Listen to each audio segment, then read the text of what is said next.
Benedictus Alvaro Darren, bocah laki-laki berusia 7 tahun yang meninggal dunia di Rumah Sakit Kartika Husada Jati Asih Bekasi, akhirnya dimakamkan.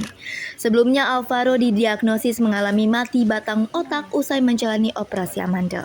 Jenazah Alvaro dimakamkan di TPU Pedurenan, Kota Bekasi pada Rabu, 4 Oktober 2023 pukul 13 waktu Indonesia bagian Barat.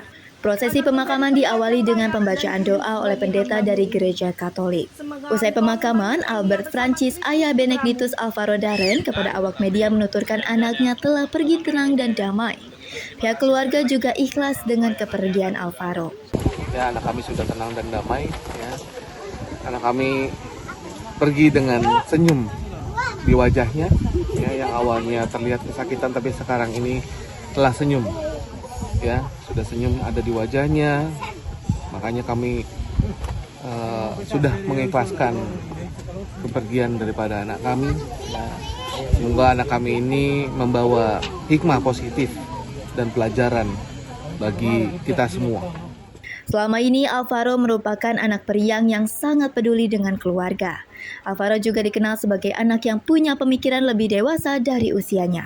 Seperti mungkin yang sudah pernah didengar juga, Alvaro ini adalah sosok penyatu sebenarnya dalam keluarga. Pada saat tiba-tiba kita lagi mungkin kokonya lagi kesel atau lagi marah karena sesuatu hal, tiba-tiba dia bisa datang dengan tingkah konyolnya yang membuat kita semua tertawa. Dan Alvaro punya pemikiran di luar daripada anak-anak dengan usianya saat ini. Alvaro punya pemikiran yang lebih jauh ke depan, yang kadang kita tidak bisa pikirkan itu. Pada kesempatan itu, pihak keluarga mengungkapkan komunikasi telah terjalin baik dengan pihak rumah sakit. Bahkan untuk pemakaman, pihak Kartika Husada ikut membantu.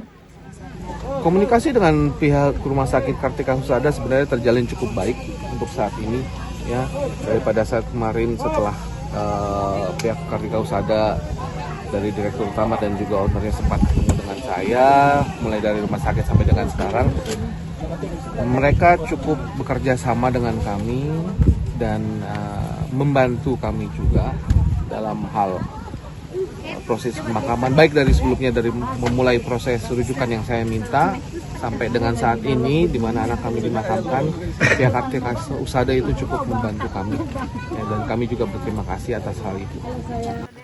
Sementara terkait gugatan hukum yang dilayangkan kepada Rumah Sakit Kartika Husada Bekasi, ayah Alvaro tidak menampik hal itu. Hanya saja karena masih dalam suasana berkabung, pihak keluarga sepakat untuk menunda pembahasannya. Saat ini karena masih benar-benar masih masa berkabung, ya. Jadi seperti yang saya sudah pernah bilang sebelumnya, kita pending dulu deh. Gitu, ya, kita pending dulu.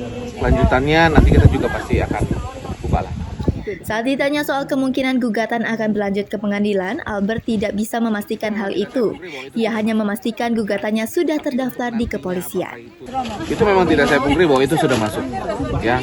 Tapi untuk nantinya apakah itu benar-benar lanjut ataukah bagaimana, kita akan berembuk dulu pihak keluarga memutuskan. Karena saat ini anak kami juga sudah tenang, yang seperti saya bilang sudah senyum. Agar kejadian serupa tidak terulang di masa depan, pihak keluarga mengingatkan tentang pentingnya bekerja sesuai prosedur. Bekerja dengan mengedepankan nurani sehingga kelalaian tidak terjadi. Saya cuma memohon kepada kita semua, masyarakat Indonesia pada umumnya, dan mungkin dari pihak rumah sakit ataupun bidang-bidang jasa lainnya yang memang mengutamakan jasa dan kemanusiaan, tolong kerja dari hati. Kalau kita kerja dari hati, otomatis semuanya akan terjalin dengan baik, kerja dengan baik, tidak akan adanya namanya kesalahan ataupun kelalaian, ya, ataupun apapun itu namanya. Sebagai informasi, Alvaro meninggal dunia pada Senin 2 Oktober 2023 pukul 18.45 waktu Indonesia bagian Barat di ruang ICU Rumah Sakit Kartika Husada Jati Asih. Sebelum dinyatakan meninggal, Alvaro sempat mengalami henti jantung. Namun ketika dilakukan tindakan, nyawanya tetap tidak dapat tertolong. Maimana melaporkan untuk Apa Kabar.